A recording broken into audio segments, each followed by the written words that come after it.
বৌদি আমি লাগাবো। না না, আমি কিছুতেই লাগাতে দেব না। আরে অসুবিধা কোথায় আর সমস্যা কোথায়?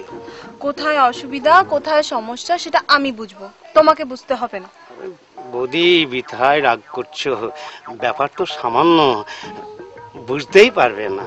সামান্যই হোক আর অসামান্যই হোক, হবে না মানে হবে না। আরে দরকার হয় টাকা পয়সা দেব। টাকা দাও আর পয়সা দাও, আমি লাগাতে দেব না। আরে এত চিৎকার করছে কেন? আরে লাগবে তো সামান্য, বুঝতেই পারবেন না। বুঝতে পারি আর না পারি, লাগাতে দেব না মানে দেব না। বৌদি কত আশা করে এসেছিলাম, নিরাশ করে দিলে। তোমরা তো আলছাল, কত বড় বড় নেতা মাফিয়া, এমনকি আমার বড় এসেছিল, তাকেও লাগাতে দিইনি। হ্যাঁ, দাদাকে লাগাতে দাওনি? কেন দাওনি বৌদি? দাদার গন্ডগোলটা কি? মুখ পোড়া আমার বাড়ির দেওয়ালে মদের বিজ্ঞাপন লাগাবে বলে তৈরি ছিল, তাই আমি লাগাতে দিইনি।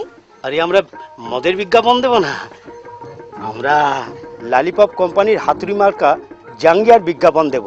জাঙ্গিয়ার বিজ্ঞাপন দাও আর ইয়ের বিজ্ঞাপন দাও, লাগানো হবে না, আসতে পারো।